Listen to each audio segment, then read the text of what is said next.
sa masaganang Pinas.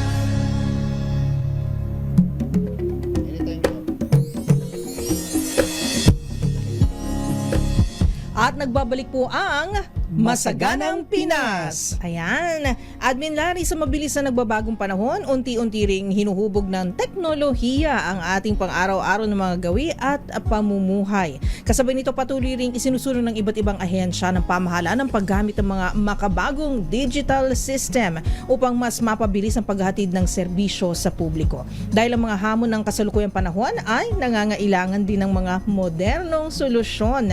Gaya na lamang ng Command Center. Wow, taray, Command Center ng Department of Agriculture. Nako, excited na ako nga mapanood ito. So, eto na po, panuorin natin ang ating featured video for the day. Alagang GA.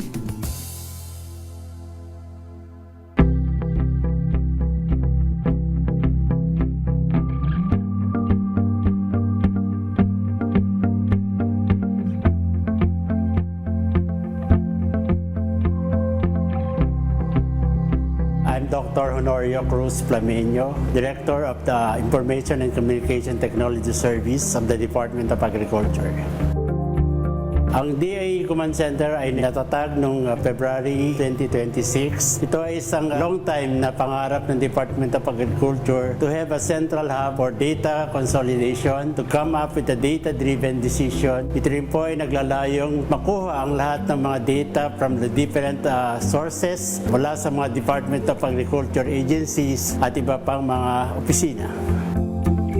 Una po, ang Command Center ay nagkakaroon ng link sa mga iba't ibang website. Nag-provide din po ito ng mga dashboard o summary ng mga data na kinakalap ng kada opisina ng Department of Agriculture. Marami po dito ay data mula sa livestock, sa high value crops, sa rice, at iba pang serbisyo at ibang program ng Department of Agriculture like Benting Bigas, Farm to Market Roads at iba pa.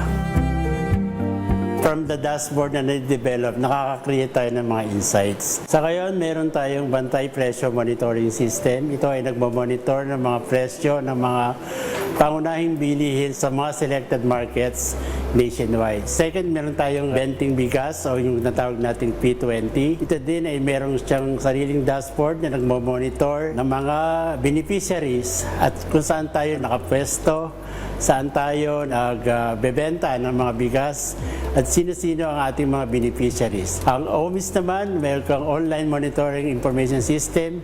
Ito naman ay nagmamonitor ng mga accomplishment ng ating mga regional offices. Meron tayo ding sa NFA, nagmamonitor din naman tayo ng mga prices at mga stocks, inventory.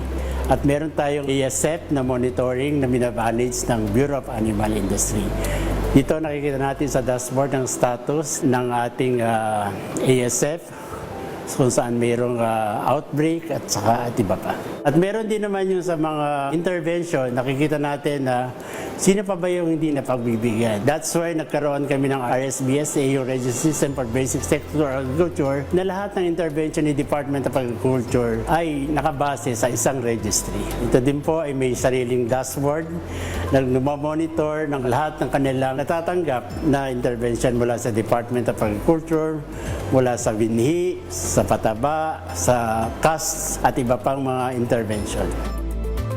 We encourage our farmers to register sa ating RSBSA as well as yung ating mga enterprises to register to PEDIS at sa ating mga warehouse owner to register sa ating ARSAS. We also encourage everyone to participate sa ating bantay presyo monitoring system as one of our content providers sa ating mga applications. I-encourage ko kayo to visit our website and of course participate in our data collection.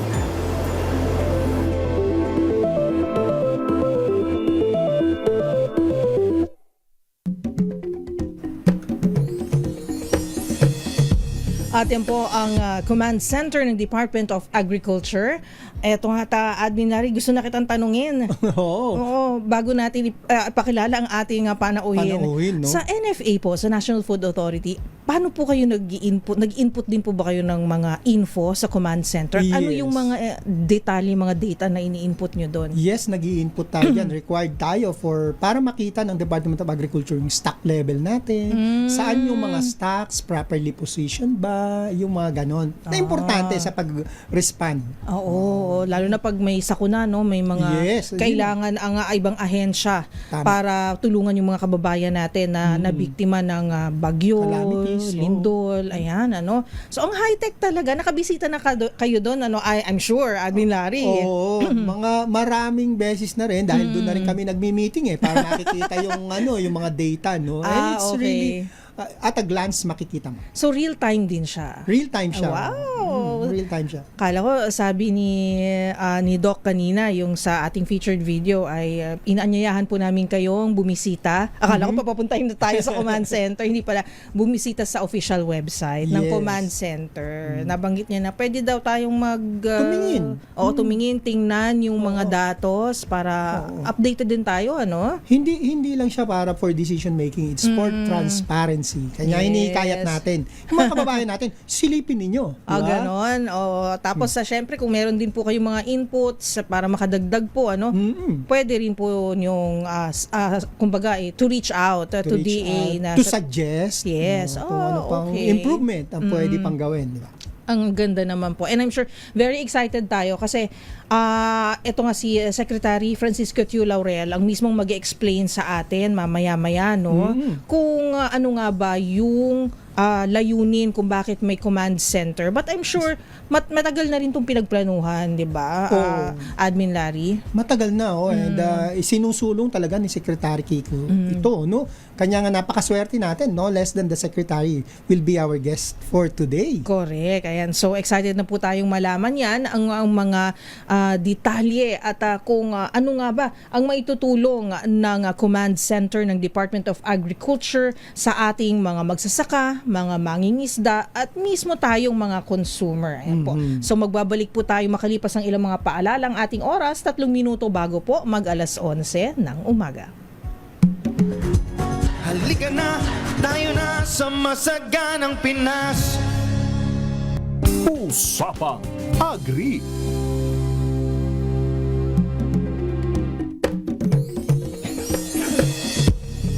At nagbabalik po ang Masaganang Pinas live dito po sa DZRH Radio, DZRH News Television at pati na rin po sa ating mga online platforms, sa ating Facebook page at sa ating YouTube channel. Nako, at kasama nyo pa rin po kami. Ako po si Miss Karen Oyong. Kasama po si ang aking partner. Si Admin Larry po ng NFA. At syempre excited po kami dahil mamaya-maya pa yung makakasama natin ang mismong kalihim ng Department of Agriculture. Pero bago yan, medyo curious lang ako, Admin Larry, ano. But still, of course, you're going to speak for NFA. Yes. Yung data gathering kasi sa command center, napakahalaga ng mga datos. So, kailangan accurate siya, tama po ba? Tama. So, paano nyo po na-double check ito? Kailangan ba talagang on your side accurate na siya bago nyo ilatag at ipadala Ipasa sa ating command center? Naku, napaka-importante niyan yung tugma yung ating data, no, sa actual na nangyayari sa baba. Kasi as you know, ang National Food Authority nagre-responde tayo sa mga calamities and emergencies as well as sa P20, no. So makikita ang mga datos namin, kada warehouse, kung ilan yung laman na bigas, at pag na-verify na yan, forward natin yan sa command center. Yung DA, yung mother agency, ginagamit naman niya yan sa supply situation, no. Para alam niya kung paano magre-responde sa mga sitwasyon. Like, tumaas ang bigas dito, ang presyo ng bigas dito, ay nagkulang ang bigas dito. Parang, yung mga datos na yon napaka-importante sa decision making. Sabi nga kanina, yung to create more insights, ano? Yes. Yun yung pinaka-importante. Sa tamang desisyon, dapat tama ang datos. Tama. Tama ka dyan. Diba? Tama ka dyan, Admin Larry, di ba? Pero alam naman natin na medyo high-tech yung command center. Kailangan nyo pa po ba on the side of NFA mag-training din, ika nga, para maging parang familiar kayo dun sa system, data gathering? mayroon namang training, no? Ina-explain naman sa ating mga technical people din, no, na maalam din naman sa data gathering na para at least maayos yung pagkamada ng mga datos. Actually may mga forms na 'yan, kinikiin na lang, so mas madali siya. User-friendly. User-friendly, oh. Pero alam mo, mamaya makakausap natin si Secretary Kiko para malaman natin kung ano yung end vision niya dito sa command oo center, nga, no? eh. Kasi ito yung napaka-critical talaga na aspeto ng isang departamento na ika nga gumigiya o nagmamanage ng food security ng bansa. Tama, So, tama, oo. Alam mo na, ganun ka-importante ito. Kaya nga siguro dapat malaman natin straight from the source, ika nga, kung bakit kailangan natin ng command center, bakit mahalaga po ito sa Department of Agriculture, at siguro maging template na rin sa iba pang mga ahensya para interconnected ang lahat ng mga agencies. Yes. Alam mo sa Department of Agriculture, kahit kami, mga attached corporations or agencies, pinapagawa rin kami yan eh. We will have our own later on. Ay. Nasa, ang target completion naman yan, medyo later pa, mga early 2028. But we're starting okay. right now kasi malaki-laking trabaho. Mabilis lang nakapag, ang Department of Agriculture dito na naumpisahan na. And I'm sure mamaya pakinggan natin si Secretary kung ano pa yung mga magagandang information about this command center. Tama, kasi marami rin ang interesado na ang ating gobyerno ay nagdi-digitalize na, di ba? Yun eh. At ginagawa ito para mas maging smooth ang process, tama ba? Maging mas mabilis, but at the same time, mas credible at mas accurate. Yes. May systems in place, ika Yes, nga. oo. At meron din akong mga naririnig na komento. Kasi mahalaga ang digitalization at mga ganitong klase, mga teknolohiya para maiwasan ang korupsyon. Oy, tama yun. Diba? Oo. Malaking bagay ito para maiwasan yung corruption. Kasi real time mo makikita yung datos eh. Correct. So, walang makakapag-doktor ng... Tama. Oo naman, 'di ba? So isa rin 'yon na isang malinis na pamamahala Yes, sa good ating governance. mga ahensya. Yes, that's right. At dahil nga po diyan ay mukhang ready na po ang ating actually hindi naman siya panauhin 'di ba? Kasama talaga natin siya dito sa programa, Tama, 'di ba? Ang ating mismong kalihim po ng Department of Agriculture, si Secretary Francisco Tiu Laurel Jr. joining us via Zoom. Good morning po, Kiko. Good morning, sir. Good morning. Good morning, Kyle. Good morning sa inyo lahat. Good morning po. Ayan, at pinag-uusapan po namin sa Kiko ni Admin Larry itong command center ng Department of Agriculture. Pinakita po sa video kanina ang napakagandang latag, napaka-high-tech po at napaka-bilis po ng mga datos real time ang datos na nakikita po So could you please tell us muna, Secretary Kiko, kung bakit mahalaga po ang isang command center at bakit inisip nyo po na magkaroon po nito ang DA? Well, napaka-importante ng real-time information sa Department of Agriculture para sa ating bansa. Para makita natin kung ano ba talaga nangyayari sa bawat probinsya, sa bawat municipality, ilan ba yung natanim nila, kailan ba expected yan na i-harvest at gaano karami ba yung estimate. Tapos kung makikita mo na yung sobra o kulang, ilan ba naka-imbak dyan? Ilan ba yung under processing? So all of this information, napaka-importante ng real-time or almost real-time para makapag-desisyon tayo na maayos at ma-forecast na natin, hindi yung kagalaw na lang tayo kung kailan may problema na. Among others, marami pang advantage actually ang digitalization ng itong command center. So para ang pagkakaintindi ko sa Kiko, para hindi reactive ang ating kagawaran na pagdating sa mga critical na mga kaganapan katulad ng sakuna, disasters, Parang diba? nakakapagplano ahead ang Department of Agriculture. Kasi nga nakalatag na, sabi nga ni Sec Kiko. Yes, sir. Ang habol natin sa DA is maging predictive, hindi preventive, predictive pa. Kasi yan yung higher level yung na prevention is parang foreseeing the near future. Ito predictive, so we're seeing farther, we're planning farther. We can position yung seeds, we can position kung saan kulang, kung may tinamaan, alam mo na kung saan mo kukunin ka agad, hindi yung magtatanong-tanong pa. Di ba? Then of course, magandang tulong din to na lalo masisynchronize yung data namin ng DA with the PSA, no? Philippine Statistics natin, which we're working together on this para mas accurate ang data. Nakikita rin ng lahat, nakikita rin ng mga farmers para yung data ng command center na to magkakaroon ng data set na papakita natin to the public para makapagplano rin yung ating mga farmers na wag tayo sobrang magtanim ng onion, baka bumagsak ang presyo. Wag tayo masyado magtanim ng ganito, kaya maraming sobrang tanim ng ganito.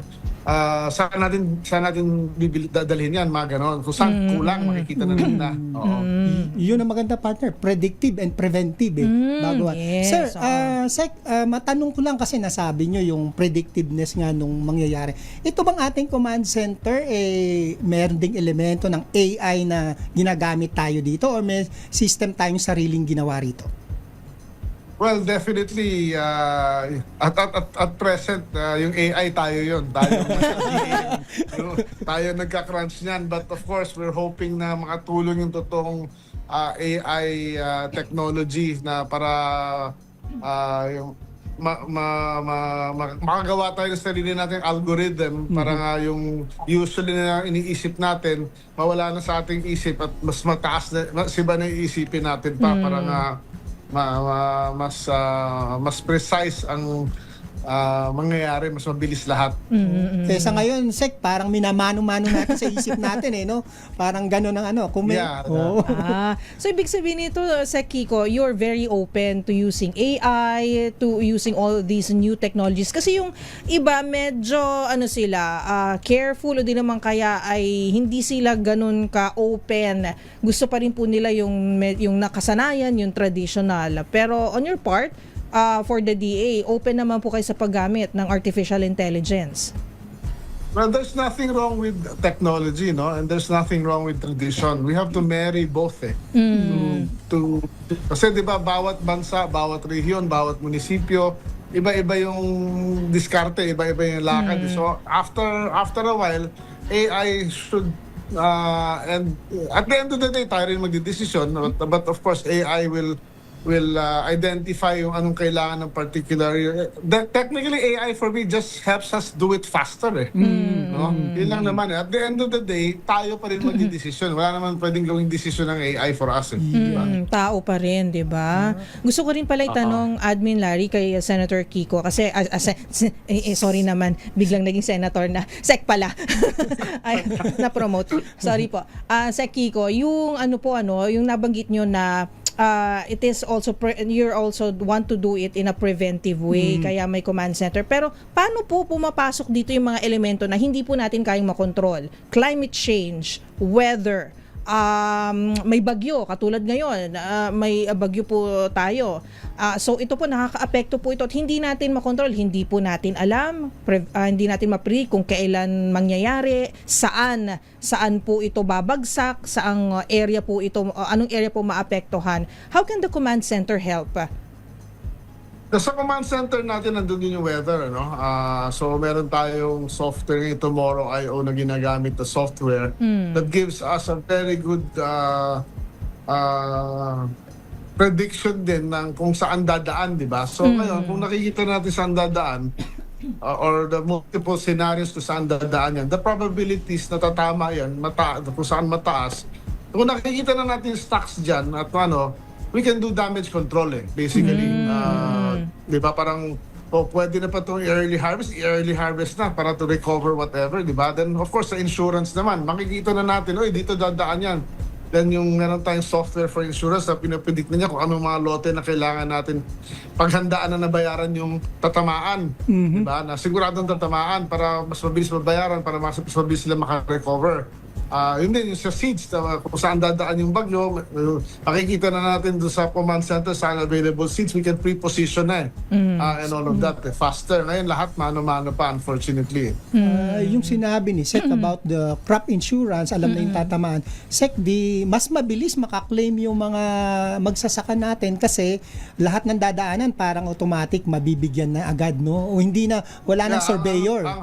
Yes, ang habol natin kung with this software command center na kung sakaling tamaan man isang lugar, kung sinabi ng software natin na tinamaan yan, dapat within 5 days makapagbigay na tayo ng bayad, at least 90% ng kaya or 80%. Tapos to be, yung the rest for validation na lang, yung di ba parang 20% after validation. Para at least nakabili na ng pangtanim ng seeds at pang pera pang land preparation ulit. Parang gano'n. Oo nga. Kasi partner, alam mo, yung madalas na reklamo kasi yan ng ating mga magsasaka noon, bakit ang tagal nila mabayaran? Ito sa command center. Okay. Masasolve ito with that software na sinasabi ni Secretary.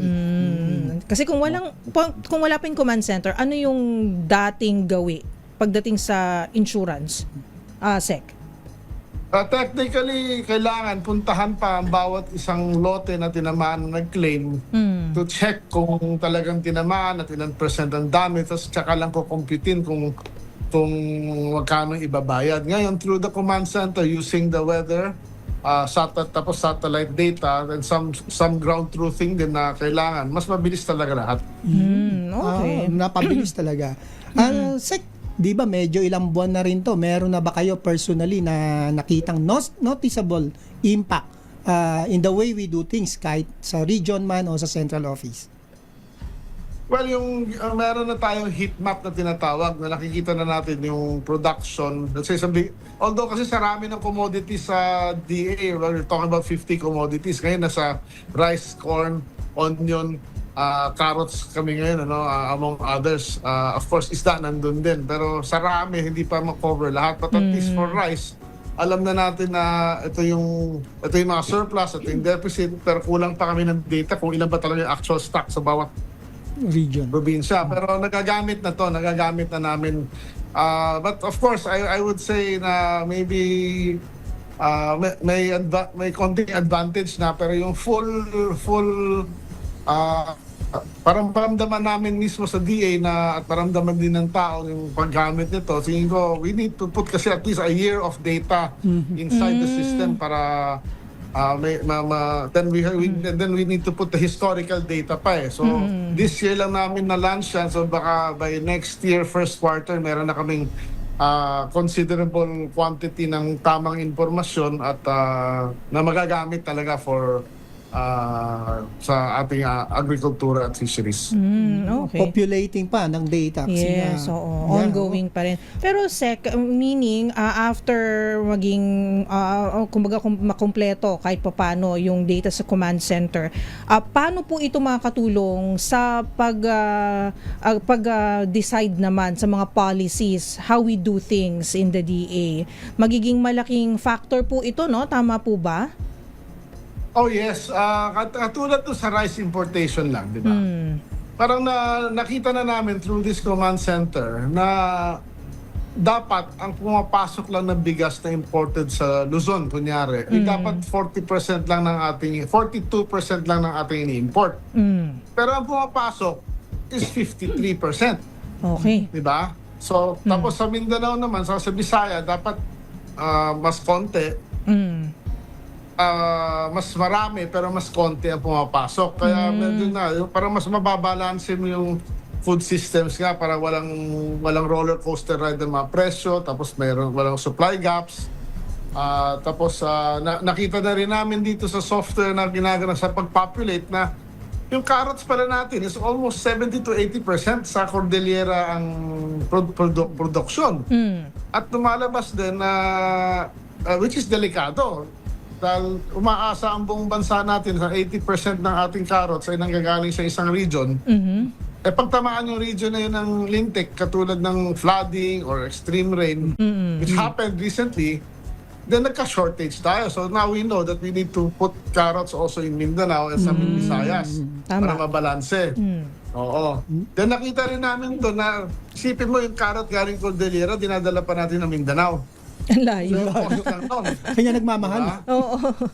Oo. So, yun ang naayos namin unti-unti. Sa onion naman, ngayon lang namin nakita because of sa command center nga, yung nagplant sila last year ng let's say 4,000 hectares. Ngayon this year, 6,000 sila. Kaya, rami, kulang na ng storage. Mga ganun ba? Oo. At least may clear picture sec nung nangyayari talaga na meron palang surplus sa isang lugar nung pala kailangan lang i-transport or yun nga yung sinabi ni sec mas spread Kasi yung risk. kung kinumpute na namin through sa data na what we have, technically we do not, basta we have enough planted carrots to supply the whole country, we don't need to import it. Kaya lang, wala tayo ang kulang lang pala is cold storage. So ngayon, lalagyan namin yung cold storage. But hopefully in the future, hindi natin kailangan import ng carrots. Ganon din sa onion. Kaya bumagsak ang presyo ng onion sa Mindoro dahil mas marami silang tinanim this year compared to last year. Tapos Walang kulang naman yung storage. storage. So ngayon, nagdadagdag kami ng cold storage sa San Jose, Mindoro, sa Sablayan para ma-address yung gap. Dahil kung marami tayong storage, harvest tayo ng onion in the future, hindi na natin kailangan mag-import. Oh, yun yung mga decisions na nakuha lahat sa command center. Yes. So data-driven talaga, no? Oo. Meron lang akong tatanong kay Sec, partner, no? Sige Kasi po. this is about the accuracy of data. Sabi ni Sec, may coordination na with PSA. Alam naman natin na medyo merong pagkakaibang DA data and PSA data, no? Sec, dito ba sa command center natin, kasi ako I understand, yung satellite imaging gives us a very accurate picture of how many planted, haharbisin. Do you see in the future na malilink din dito yung satellite imagery para mas alam natin accurate talaga yung nakatanim sa atin sa Pilipinas? Well, sa ngayon, tingin ko actually yung accuracy is not that accurate of the satellite. It's indicative but not accurate. Dahil ang problema doon sa satellite is clouds eh. Kagaya ngayong araw na to, kita naman natin cloud cover that sa ating sa bansa. Dito ako sa Batangas ngayon, sa farm ko. Makulam lang. So hindi man lang satellite eh. So we still need, kaya napaka-importante ng extension workers na may balik sa DA para meron kami people on the ground to validate and of course working together with PSA, no, to have parang mag-division of labor para we have more ground truthing ng satellite data. So then with that nga, kung may pasok na natin yan, because we have ngayon kasi puro satellite lang, tapos konting ground truthing. Kung maganda yung ground truthing, pasok natin sa AI yan, then makikita niya yung algorithm, then we will come out with the right data. Yun. Okay. Gusto ko rin pong itanong pala Admin Larry kay Sec Kiko, ano? Kasi kanina tinatanong ko about NFA, kung paano kayo nagpapasok ng data. So, ito po ba doon sa command center, Sec Kiko, ay kasama na yung iba't ibang mga ahensya ng Department of Agriculture? Napakarami po kasing mga opisina, malilit na ahensya po under the DA. So, is everyone kumbaga on board for the command center na kumbaga interconnected na po ang lahat, o are we still working on this? We are working on that kasi to migrate from one system from a multiple system na kalat-kalat dati, it really takes time eh. But of course, kaya na nandiyan yung command center, pabilis na ng pabilis eh dahil nga Opo. we're creating one system for all. Diba? Hindi naman po, parang nung pagpasok ko talaga ang gulo-gulo eh. Sa totoo lang, kanya-kanya eh. So ngayon medyo hopefully pagbaba namin sa administrasyon na to in 2028, harmonized na lahat.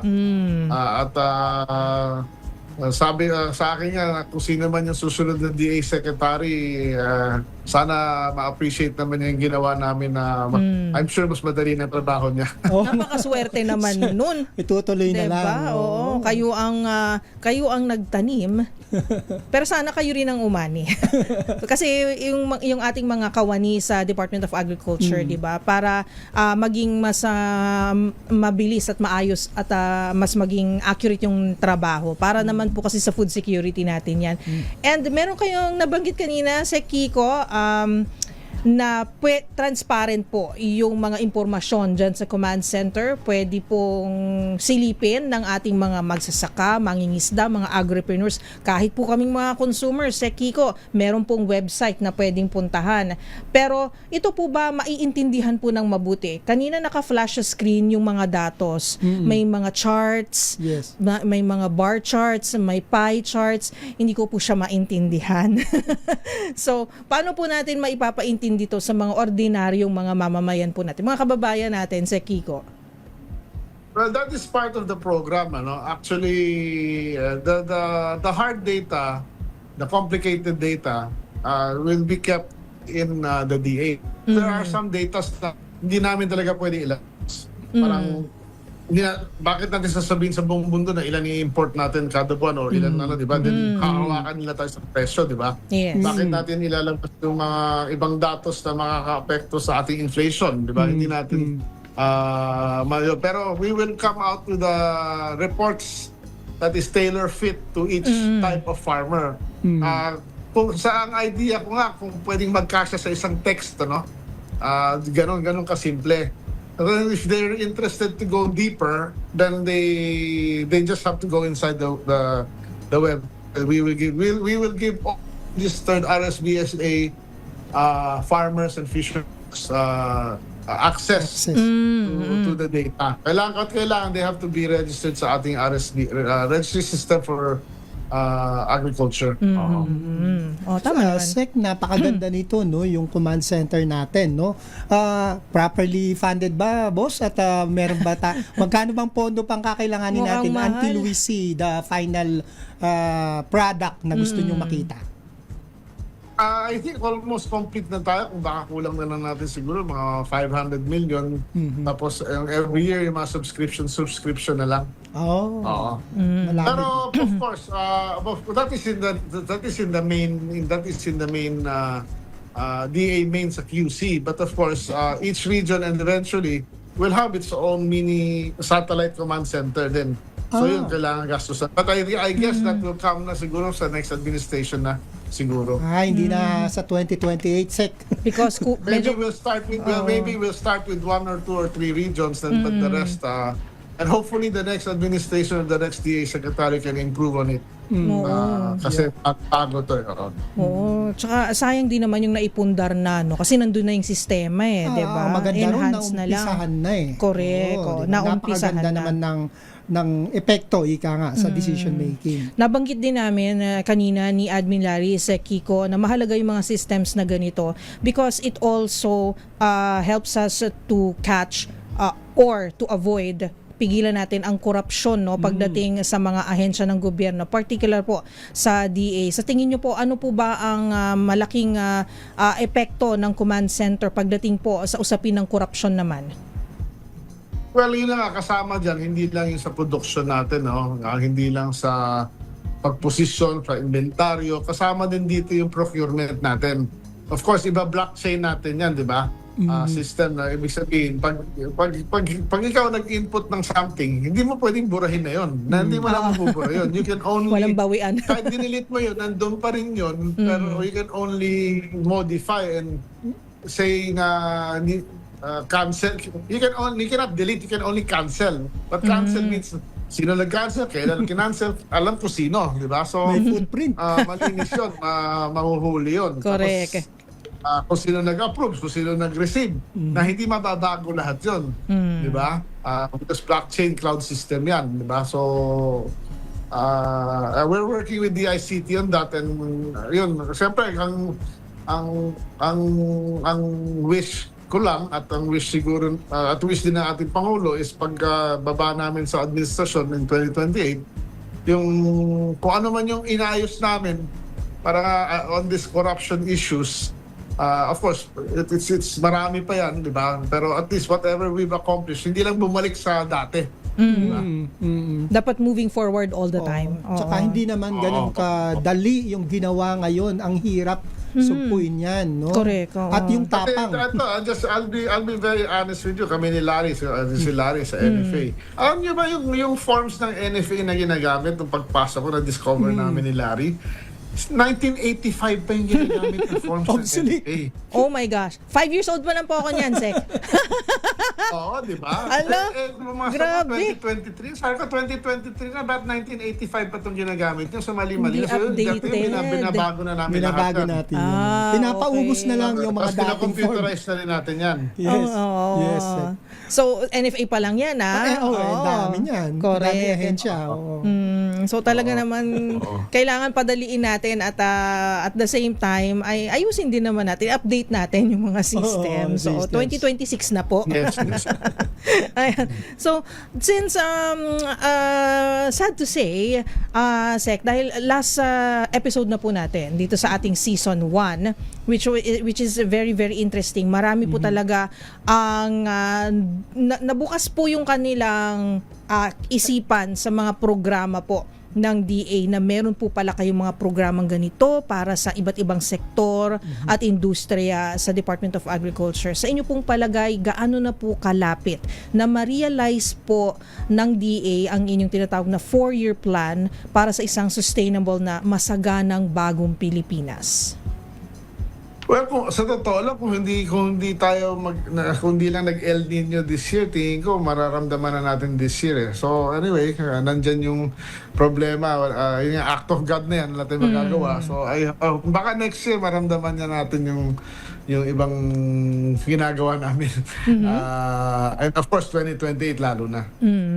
Pero ramdam naman Sec sa inflation, no, yung epekto ng mga ginagawa ng Department of Agriculture. Well, malinaw naman na wala nang spike sa onion, wala nang spike sa isda, wala nang yung sugar natin mababa, yung manok natin for the first time in a long while we are actually oversupply pati itlog di ba? So yun yung mga positive.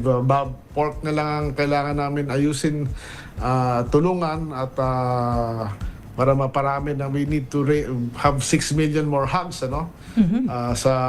then yung ube yun, malaking yung ube, Potential. malaking proyekto namin ngayon na actually kahapon announce na pumayag ang ating Pangulo na dagdagan yung budget ng DA para sa ube. Para Welcome maayos development. natin for exports, among others of course. Yes. Thank you very much for that, Sec Kiko. Partner, Admin Larry. Oo nga, baka may huling mensahe po kayo, Sec, sa ating mga nakikinig. Well, hopefully meron tayong season 2 dahil yun na nga, ang feedback ko, maraming ang nanonood at maraming natutuwa naman na napapaliwanag yung mga programa ng DA. At sa mga nanonood, tuloy-tuloy naman ang trabaho namin at we hope to share what we're doing more to you, and kung ano kayong mga suggestions to tell us, and continue naman, and we're open, our ears and our hearts and our minds are open for everybody. Yun. Thank you po, Secretary. Thank you po, Sec Kiko. Maraming salamat po. And we hope nga po we can still have you po sa ating programa sa Season 2 ng Masaganang Pinas. Yes. Thank you, Sec. Thank you Happy po. weekend Thank you po. At ayan po, napakinggan natin ang kalihim po ng Department of Agriculture si Secretary Francisco Tiu Laurel Jr. Ayan. So, sa lahat po ng ating mga ka-agri dyan, yung command center, malaking tulong talaga. Yung decision making, critical, real-time, and transparent. Ayan, at sana nga ituloy pa ito at tumulong din po tayo.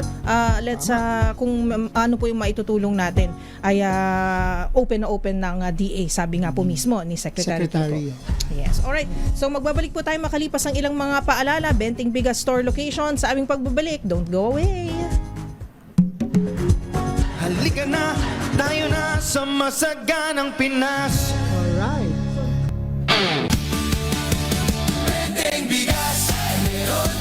Presto, the best. Iba ang saya, Benteng Bigas, meron na para sa pamilyang Pilipino talaga.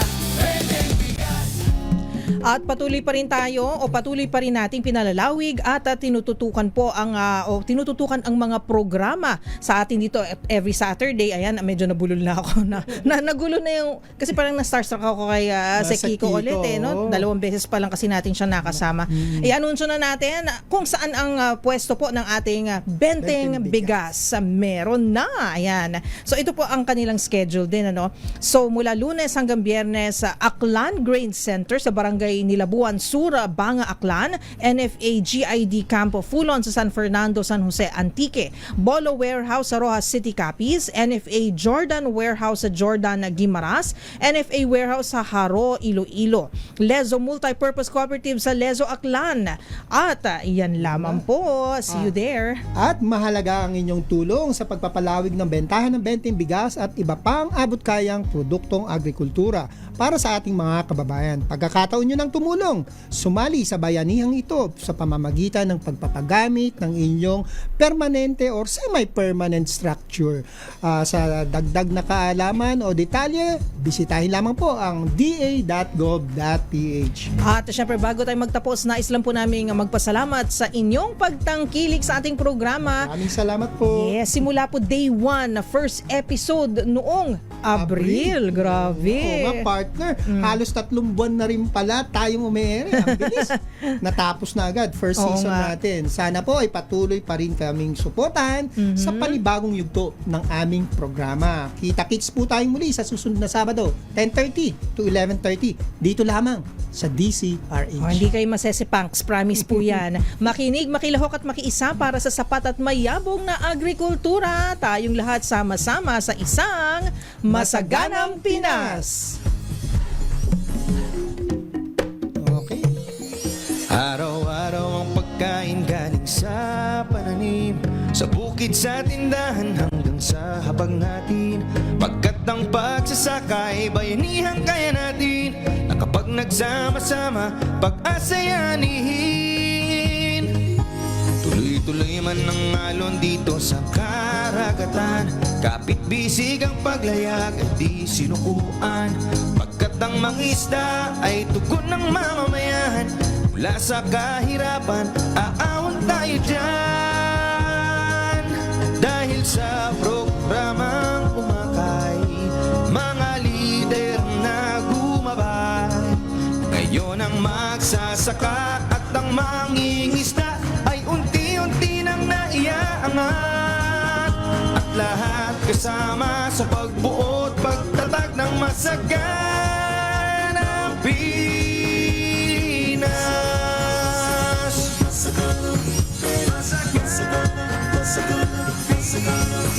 Panibagong umaga ang naghihintay, sa bawat manggagawang lubos nag-aalay.